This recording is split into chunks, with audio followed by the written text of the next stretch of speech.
1952 United States presidential election. The 1952 United States presidential election was the 42nd quadrennial presidential election and was held on Tuesday, November 4, 1952. Republican Dwight D. Eisenhower won a landslide victory over Democrat Adlai Stevenson II, which ended a string of Democratic Party wins that stretched back to 1932. Illinois Governor Stevenson emerged victorious on the third presidential ballot of the 1952 Democratic National Convention by defeating Tennessee Senator Estes Kefauver, Georgia Senator Richard Russell Jr., and other candidates. The Republican nomination was primarily contested by Eisenhower, a general who was widely popular for his leadership in World War II, and the conservative Ohio Senator Robert A. Taft. With the support of Thomas E. Dewey and other party leaders, Eisenhower narrowly prevailed over Taft at the 1952 Republican National Convention with Richard Nixon, a young senator from California, as his running mate. In the first televised presidential campaign, Eisenhower, in sharp contrast to Stevenson, was charismatic and very well known. Republicans attacked Truman's handling of the Korean War and the broader Cold War and alleged that Soviet spies had infiltrated the U.S. government. Democrats faulted Eisenhower for failing to condemn Wisconsin Senator Joseph McCarthy and other reactionary Republicans, who, they alleged, had engaged in reckless and unwarranted attacks. Stevenson tried to separate himself from the unpopular Truman administration, but instead campaigned on the popularity of the New Deal and stoked fears of another Great Depression under a Republican administration. Eisenhower retained his enormous popularity from the war, as was seen in his campaign slogan, "I like Ike." Eisenhower's popularity and Truman's unpopularity led to a Republican victory, with Eisenhower winning 55.18% of the popular vote and carrying every state outside of the South and even Virginia, Tennessee, Florida, and Texas, southern states that had almost always voted for Democrats since the end of Reconstruction. Republicans also won control of both houses of Congress. Nominees: Republican Party, Republican National Convention. When the 1952 Republican National Convention opened in Chicago, most political experts rated Taft and Eisenhower as about equal in delegate vote totals. Eisenhower's managers, led by both Dewey and Massachusetts Senator Henry Cabot Lodge Jr., accused Taft of stealing delegate votes in southern states such as Texas and Georgia, claimed that Taft's leaders in those states had unfairly denied delegate spots to Eisenhower supporters, put Taft delegates in their place. Lodge and Dewey proposed to evict the Taft delegates in those states and replace them with Eisenhower delegates, and called the proposal fair play. Although Taft and his supporters angrily denied that charge, the convention voted to support fair play 658 to 548, and Taft lost many Southern delegates. Eisenhower's chances were boosted when several uncommitted state delegations, such as Michigan and Pennsylvania, decided to support him, and also when Stassen released his delegates and asked them to support Eisenhower. The removal of many Southern delegates and the support of the uncommitted states decided the nomination in Eisenhower's favor. However, the convention was among the most bitter and emotional in American history. When Senator Everett Dirksen from Illinois, a Taft supporter, pointed at Dewey on the convention floor during a speech and accused him of leading the Republicans down the road to defeat, mixed boos and cheers rang out from the delegates, and there were even fistfights between some Taft and Eisenhower delegates. In the end, Eisenhower narrowly defeated Taft on the first ballot. To heal the wounds caused by the battle, he visited Taft's hotel suite and met with him. Taft issued a brief statement congratulating Eisenhower on his victory, but he was bitter about the accusation that he had stolen delegates and withheld his active support for Eisenhower for several weeks after the convention. In September 1952, Taft and Eisenhower met again at Morningside Heights in New York City. Taft promised their inactive support of Eisenhower in exchange for the fulfillment of a number of requests, such as a demand that Eisenhower would offer Taft's followers a fair share of patronage positions if he won the election, and that Eisenhower agreed to the terms, and Taft campaigned assiduously for the Republican ticket. In fact, Eisenhower and Taft agreed on most domestic issues, and their disagreements were primarily on foreign policy. Though there were initial suggestions that Warren could earn the party's vice presidential slot for the second successive election if he withdrew and endorsed Eisenhower, he ultimately chose not to do so. Eisenhower wished to award the vice presidential nod to Stassen, who had endorsed Eisenhower and held generally similar political positions. However, the party bosses wanted to find a running mate who could mollify Taft's supporters, as the schism between the moderate and conservative wings was so severe that it was feared that party's conservatives would run Taft as a third-party candidate. Eisenhower had apparently given little thought to choosing his running mate. When asked, he replied that he assumed the convention would pick someone. The spot ultimately fell to the young Californian. Nixon was known as an aggressive campaigner and a fierce anti-communist, but as one who shied away from some of the more extreme ideas of the party's right wing, including isolationism and the dismantling of the New Deal. Most historians now believe that Eisenhower's nomination was the result of his perceived electability against the Democrats. Most of the delegates were conservatives who would probably have supported Taft if they felt that he could win the general election. Despite not earning the presidential or the vice presidential nomination, Warren would be appointed as Chief Justice of the United States in October 1953, and Stassen would hold various positions within Eisenhower's administration. The balloting at the Republican convention went as follows. Democratic Party. Democratic candidates. The expected candidate for the Democratic nomination was the incumbent President Harry S. Truman. Since the newly passed 22nd Amendment did not apply to whoever was president at the time of its passage, he was eligible to run again. However, Truman entered 1952 with his popularity plummeting, according to polls. The bloody and indecisive Korean War was dragging into its third year. Senator Joseph McCarthy's anti-communist crusade was stirring public fears of an encroaching red menace and the disclosure of widespread corruption among federal employees, including some high-level members of the Truman administration, left Truman at a low political ebb. Polls showed that he had a 66% disapproval rating, a record that would be matched only decades later by Richard Nixon and surpassed by George W. Bush. Bush. Bush. Bush. Bush. Bush. Bush. Bush. Bush. Bush. Bush. Truman's main opponent was the populist Tennessee Senator Estes Kefauver, who had chaired a nationally televised investigation of organized crime in 1951 and was known as a crusader against crime and corruption. The Gallup poll of February 15 showed Truman's weakness.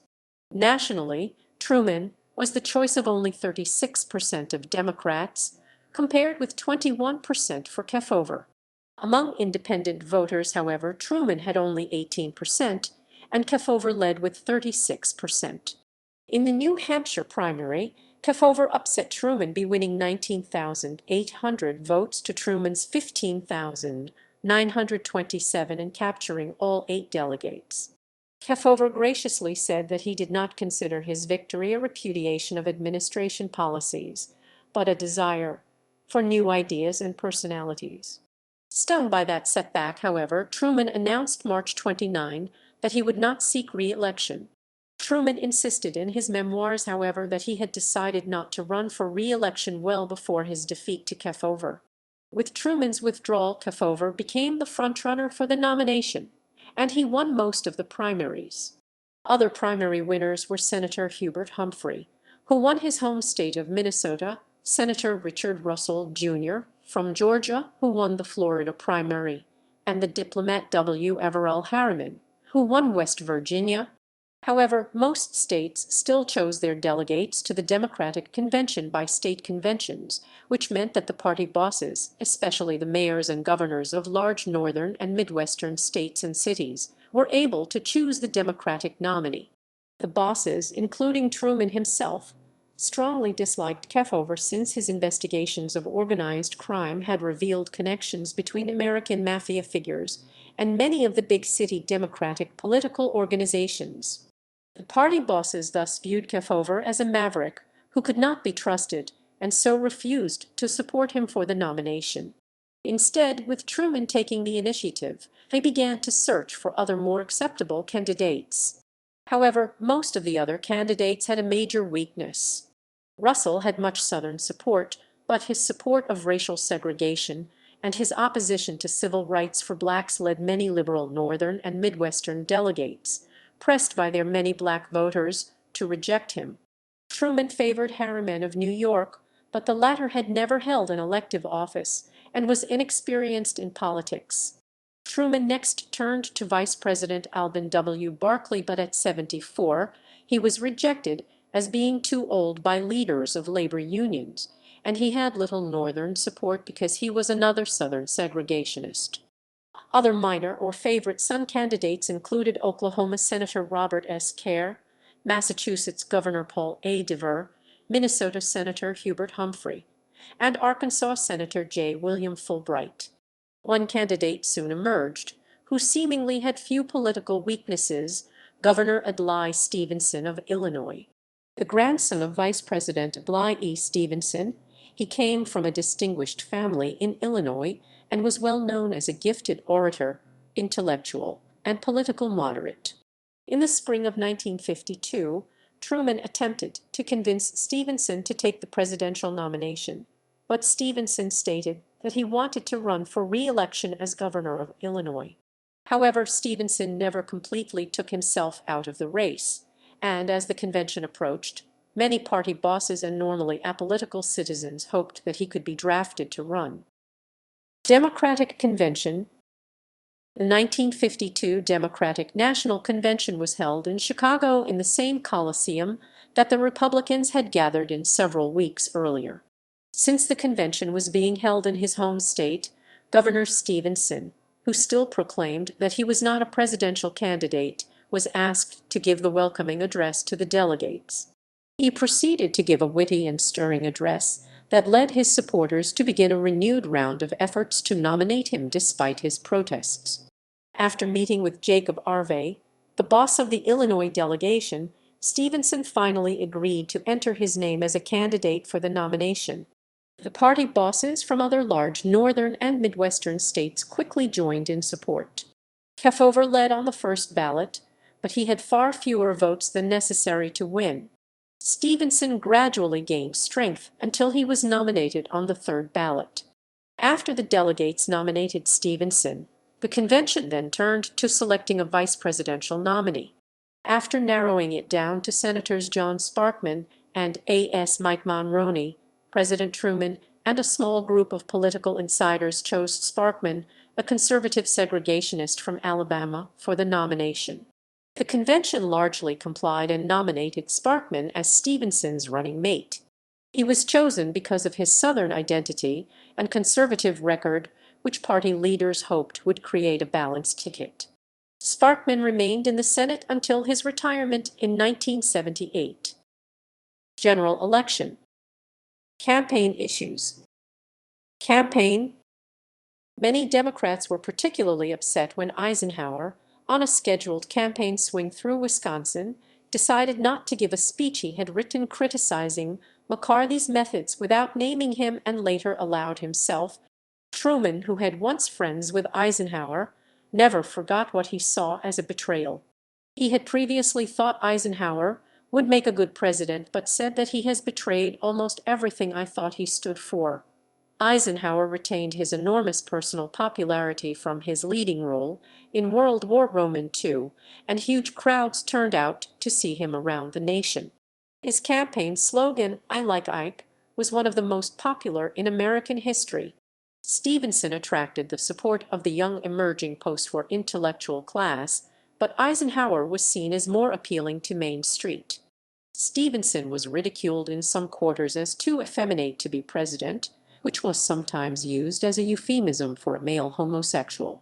The staunchly conservative New York Daily News called him Adlai Stevenson, even though he had a reputation as a ladies' man, divorced in 1949, and remained single throughout 1952.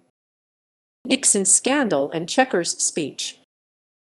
A notable event of the 1952 campaign concerned a scandal that emerged when Richard Nixon, Eisenhower's running mate, was accused by several newspapers of receiving $18,000 in undeclared gifts from wealthy donors. In reality, contributions were by design only from early supporters and limited to $1,000, with full accountability. Nixon, who had been accusing the Democrats of hiding crooks, suddenly found himself on the defensive. Eisenhower and his aides even considered dropping Nixon from the ticket and picking another running mate. Eisenhower, who barely knew Nixon, waffled and refused to comment on the incident. Nixon saved his political career, however, with a dramatic half-hour speech, the Chequers speech, on live television. In this speech, Nixon denied the charges against him, gave a detailed account of his modest financial assets, and offered a glowing assessment of Eisenhower's candidacy. The highlight of the speech came when Nixon stated that a supporter had given his daughters a gift, a dog named Chequers, and that he would not return it because his daughters loved it. The Chequers speech led hundreds of thousands of citizens nationwide to wire the Republican National Committee to urge the Republican Party to keep Nixon on the ticket, and Eisenhower stayed with him. Despite the red baiting of the Republicans' right wing, the campaign on the whole was conducted with a considerable degree of dignity, and Stevenson was seen as reinvigorating a Democratic Party that had become exhausted after 20 years in power, and as refreshing its appeal with younger voters. He accused Eisenhower of silently tolerating McCarthy's excesses. Stevenson went before the American Legion, a bastion of hardline conservatism, and boldly declared that there was nothing patriotic or American about what McCarthy was doing. Even with the dignified nature of the campaign, the dislike between the two candidates was visible. Stevenson criticized Eisenhower's non-condemnation of McCarthy and his use of television spots, and Eisenhower, who had initially respected Stevenson, came in time to view him as simply another career politician, which he strongly disliked. Television. Citizens for Eisenhower. To circumvent the local Republican Party apparatus, which was mostly controlled by Taft supporters, the Eisenhower forces created a nationwide network of grassroots clubs, Citizens for Eisenhower. Independents and Democrats were welcome, as the group specialized in canvassing neighborhoods and holding small group meetings. Citizens for Eisenhower hoped to revitalize the party by expanding its activist ranks and by supporting moderate and internationalist policies. It did not endorse candidates other than Eisenhower, but he paid it little attention after he had won, and it failed to maintain its impressive starting momentum. Instead, it energized the conservative Republicans, which led finally to the Barry Goldwater campaign of 1964. Longtime Republican activists viewed the newcomers with suspicion and hostility. More significantly, activism in support of Eisenhower did not translate into enthusiasm for the party's cause. Results. On Election Day, Eisenhower won a decisive victory by winning over 55% of the popular vote and carrying 39 of the 48 states. Stevenson did not win a single state north of the Mason-Dixon line or west of Arkansas. Eisenhower took 3 southern states that the Republicans had won only once since Reconstruction: Virginia, Florida, and Texas. Despite the Republican win in Florida, that year was the last time that a Democrat has won Collier County before southwestern Florida was turned into a growing Sun Belt Republican stronghold, and it was also the last time that a Democrat has won Aiken County, South Carolina, before the Solid South would collapse in the wake of the Civil Rights Movement. That year was also, however, the last time a Republican won Yolo County, California, or the Native American Rolette County, North Dakota, and the last until Donald Trump in 2016 that the Republicans won Pacific County, Washington, or Swift County, Minnesota. It was the last time the Republicans won Missouri until 1968 and the last time that a Republican won the election without Kentucky. Stevenson's 700-vote win was the smallest percentage margin in any state since Woodrow Wilson had won New Hampshire by 56 votes in 1916. Eisenhower won in 21 of the 39 cities with a population above 250,000. He won in 6 of the 8 largest southern cities. The election was the first in which a computer, the Univac I, was used to predict the results. It came within 3.5% of Eisenhower's popular vote tally and 4 votes of his electoral vote total. Source: Popular Vote, Leip, David. 1952, Presidential Election Results. Dave Leip's Atlas of U.S. Presidential Elections. Retrieved September 16, 2012. Source: Electoral Vote, Electoral College Box Scores 1789-1996. National Archives and Records Administration. Retrieved August 1, 2005. Results by state. Close states. Election results in these states were within 1 percentage point. 21 electoral votes. Kentucky, 0.7%, 700 votes. Grid votes, 700 votes. Votes, grid votes, grid votes, grid votes, grid votes, grid votes, grid votes, grid votes, grid votes, votes. Tennessee, 0.27%, 2437 votes. Election results in these states were within 5 percentage points, 36 electoral votes. South Carolina, 1.44%, 4,922 votes. Missouri, 1.56%, 29,599 votes. Rhode Island, 1.84%, 7,642 votes. West Virginia, 3.85%, 33,608 votes. Delaware, 3.88%, 6,744 votes. Election results in these states were between 5 and 10 percentage points, 140 electoral votes. Louisiana, 5.84%, 38,102 votes. Votes, 2 votes, 2 votes, 2 votes, votes, 2 votes. Pennsylvania, 5.88%, 269,520 votes. Texas, 6.44%, 133,650 votes. North Carolina, 7.82%, 94,696 votes. Massachusetts, 8.76%, 208,800 votes. Oklahoma, 9.18%, 87,106 votes. Washington, 9.64%, 106,262 votes. Illinois, 9.90%, 443,407 votes. Tipping point state. Michigan, 11.47%, 320,872 votes. Statistics. Counties with highest percent of vote Republican: Plaquemines Parish, Louisiana, 92.97%. Gillespie County, Texas, 92.29%. McIntosh County, North Dakota, 90.89%. Campbell County, South Dakota, 90.14%. Kennedy County, Texas, 88.52%. Counties with highest percent of vote Democratic: Greene County, North Carolina, 94.12%. Hart County, Georgia, 94.8%. Fulton County, Georgia, 93.34%. Martin County, North Carolina, 92.98%. Walton County, Georgia, 91.89%.